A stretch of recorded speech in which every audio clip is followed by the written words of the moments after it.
अंतर्राज्यीय वाहन चोर गैंग का नोएडा पुलिस ने किया पर्दाफाश। आपको बता दें कि पुलिस आयुक्त आलोक सिंह के कुशल नेतृत्व में नोएडा पुलिस ने एक अंतर्राज्यीय वाहन चोर गैंग के 8 सदस्यों को गिरफ्तार किया, जिनके कब्जे से 10 लग्जरी, 2 लाख रुपए, 4 स्कैनर, 74 वाहनों की चाबी, फर्जी media sticker, car drill machine आदि सामान बरामद हुए। जैसा कि आप लोगों के संज्ञान में है, इधर काफ़ी गाड़ियाँ वाहन जो है वो चोरी की घटनाएं हुई थी और उसमें एक जो ट्रेंड ये देखा गया था कि जो लग्जरी गाड़ियां हैं, फॉर्च्यूनर, नोवा वगैरह इस टाइप की गाड़ियां चोरी हुई थी।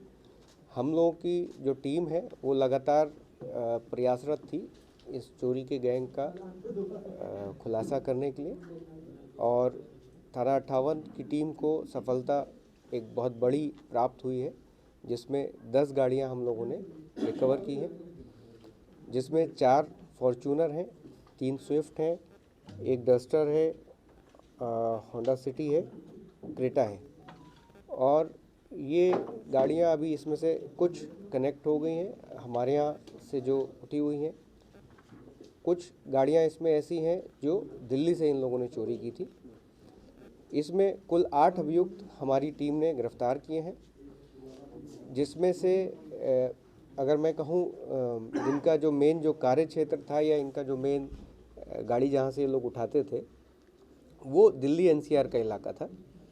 ज़्यादातर गाड़ियाँ जो इन्होंने चोरी की हैं, अब तक इन्होंने दर्जनों गाड़ियाँ चोरी ये लोग कर चुके हैं।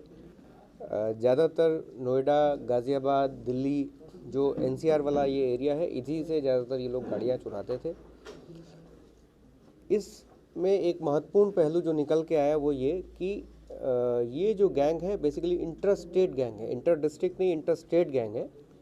और जो ये 8 अभियुक्त पकड़े गए हैं, इसमें से एक गुजरात का भी है, जो एक व्यक्ति एक पकड़ा गया है मूलतः रहने वाला कश्मीर का है, लेकिन उसका बेटा गाड़ी का काम, इसी तरह की चोरी की गाड़ी खरीदने का काम अहमदाबाद में रह के कर रहा है। उसका फादर है जो यहाँ गाड़ी रिसीव करने के लिए आया था।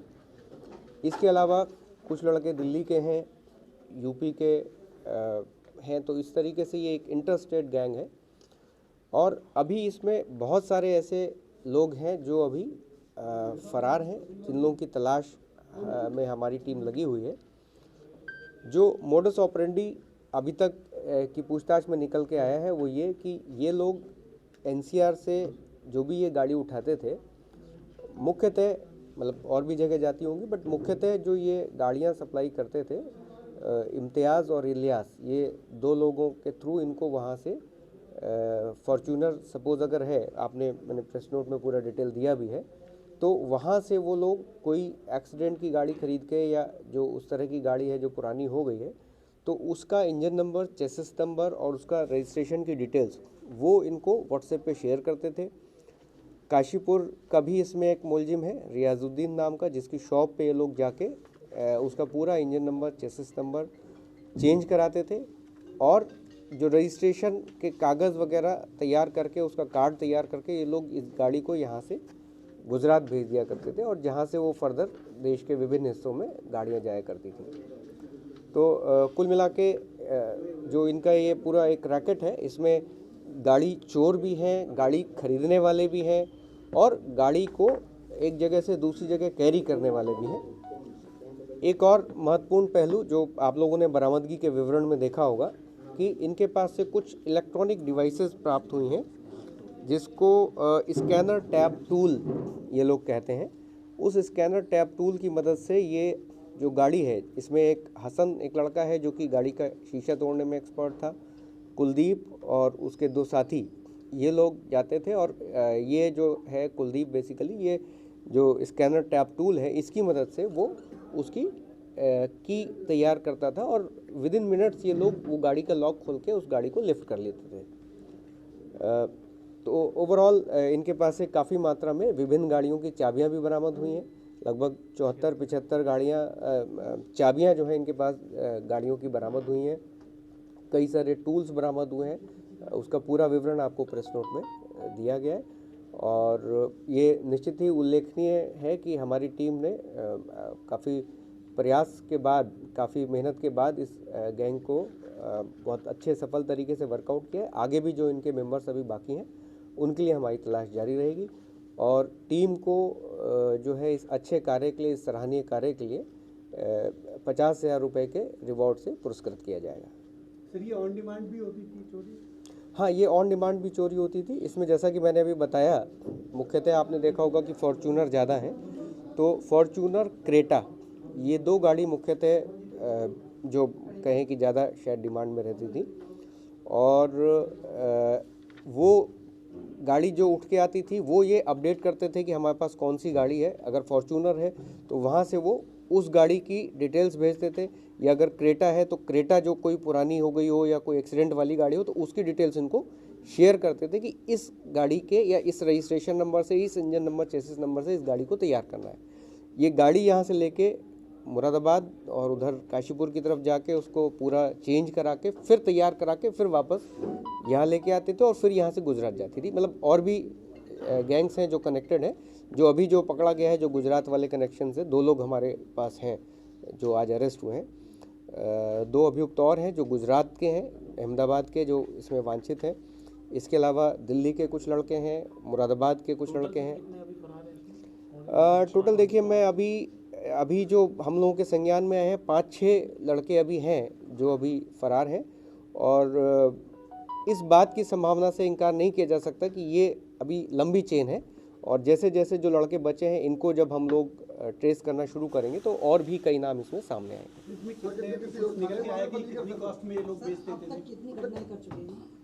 देखिए, जैसे मैंने आपको बताया कि ये 10 गाड़ियाँ तो वो हैं जो हम ही ने रिकवर की हैं और इसके अलावा ये कम से कम दर्जनों गाड़ियाँ यहाँ से चुरा चुके हैं। जाहिर सी बात है कि कुछ गाड़ियाँ हमने रिकवर कर ली हैं, कुछ जो इनके और लड़के हैं जिनको हम अभी ट्रेस करेंगे उन लोगों के माध्यम से हो सकता है हमें कुछ और सफलता आगे बढ़े। गेस्ट हाउस में रहते थे वो एक सपा नेता का बताया जा रहा है, उसका क्या इन्वॉल्वमेंट है सर? देखिए, उसके क्या इन्वॉल्वमेंट है उसकी जांच हम लोग अभी कर रहे हैं।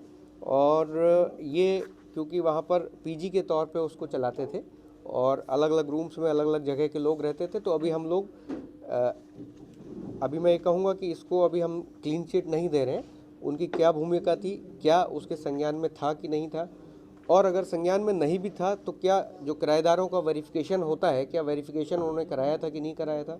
क्योंकि इस आप लोगों के माध्यम से मैं ये भी एक संदेश देना चाहूँगा, और ख़ास तौर से नोएडा जैसे शहर में जो कि एनसीआर का महत्वपूर्ण इलाका है और देश के, न केवल प्रदेश के बल्कि देश के अलग अलग हिस्सों से लोग आके यहाँ विभिन्न कार्यों के सिलसिले में रहते हैं, तो ऐसे में बड़ा महत्वपूर्ण हो जाता है किसी भी पीजी संचालक के लिए या किसी भी मकान मालिक के लिए कि वो आपके यहाँ जो भी कोई किराएदार रह रहा है उसका आप पुलिस वेरिफिकेशन ज़रूर कराएं। अगर नहीं कराते हैं तो ये गलत है। और जैसे मैंने कहा कि अभी उनके रोल की छानबीन की जाएगी। अगर नहीं पुलिस के संज्ञान में लाया और पीजी संचालित में जो ये कर रहे हैं और कितने लोग वहाँ रह रहे हैं उनका वेरिफिकेशन है कि नहीं है, उस सब को भी हम लोग की टीम जांच में सामने लेके आएंगे। सर इसमें कॉस्ट कितनी होती थी सर? ये कुछ बताया इन्होंने पूछताछ में कि ये मार्केट में कितने में गाड़ी बेचती? मार्केट में जो सबसे महंगी जो इनकी गाड़ी बिकती थी वो फॉर्च्यूनर रहती थी और फॉर्च्यूनर का रेट इनका 3 से 4 लाख के बीच में रहता था। वो डिपेंड करता था कि गाड़ी की कंडीशन क्या है। और उसी तरीके से जैसे क्रेटा है तो क्रेटा का उससे थोड़ा कम रेट रहता था। फिर वो गाड़ी की कंडीशन के ऊपर डिपेंड करता है। बट जो मैक्सिमम रेट जो अभी तक की इंटरोगेशन में सामने है वो मतलब फॉर्च्यूनर अगर अच्छी कंडीशन में नहीं है तो 4 लाख के आसपास, 4-4.5 लाख के आसपास मैक्सिमम रेट है। किस तरीके की मार्केट्स में ये बिकती थी? क्या ये सेकंड हैंड मार्केट्स में बिकती थी, गुजरात में, श्रीनगर में? देखिए, ये जैसे मैंने अभी बताया, क्योंकि अभी जो चेन हम लोगों ने डेवलप की है उसमें ये गाड़ियाँ जो कुछ जो ऑलरेडी जा चुकी, बिक चुकी, वो प्रकाश में है कि गुजरात में जो इलियास नाम का एक व्यक्ति है और उसके पास ये गाड़ियाँ जाती थी। अब वो एक्चुअली सेकंड हैंड गाड़ी के तौर पे बेचता था या कैसे बेचता था, इस पे अभी हम लोग मतलब क्या वो फर्दर इन कस्टमर्स के पास जाती थी? मैं देखिए, मैंने कहा क्योंकि अभी ये गैंग हम लोगों ने वर्कआउट किया है। अब ये गुजरात में जहाँ गाड़ियाँ जाती थी वहाँ हम लोगों की टीम जाएगी, इंटरोगेट करेगी, इन्वेस्टिगेट करेगी। ये बेचते थे, आगे कितना बेचते थे मतलब पुलिस क्या नहीं कर? आगे, हाँ, आगे अब जो अगली कड़ी में जिनको गाड़ी बिकती थी वो आगे उसको फर्दर किस रेट में बेचते थे और किस तरीके से बेचते थे। क्योंकि जाहिर सी बात है, जैसे मैंने बताया कि वहीं से डिटेल्स इनके पास आती थी कि इस रजिस्ट्रेशन नंबर पे गाड़ी को तैयार करना है, इंजन नंबर, चेसिस नंबर वगैरह सब इनको बताया जाता था। तो वो ऑलरेडी वो गाड़ी यानी कि उन लोगों ने कोई ना कोई या तो पुरानी या एक्सीडेंट वाली उनकी नज़र में होती होगी, तो जाहिर सी बात है वो जिस किसी को बेचते होंगे तो वो उसको भी सेकेंड हैंड गाड़ी बता के शायद बेचते हो। हाँ, बट अभी that has to be investigated. कितनी गाड़ियां कनेक्ट हुई है, कितनी यहाँ से चोरी हो चुकी है? नोएडा की अभी जो इसमें से गाड़ी कनेक्ट हुई है वो शायद 3 फॉर्चूनर, टोटल 7 गाड़ियां जो है वो हमारी नोएडा वाली इसमें कनेक्ट हुई हैं। बाकी 3 गाड़ियों को अभी हम लोग ट्रेस कर रहे हैं कि कहाँ से कनेक्ट है। प्रेस के कार्ड और पुलिस कमिश्नर का कार्ड बरामद हुआ, उसका क्या इस्तेमाल? नहीं, पुलिस कमिश्नर का नहीं, इनके पास से कुछ मीडिया के कार्ड्स और स्टिकर्स बरामद हुए हैं और इनके पास एक मिनिस्ट्री ऑफ फाइनेंस का एक असिस्टेंट कमिश्नर का कार्ड बरामद हुआ है।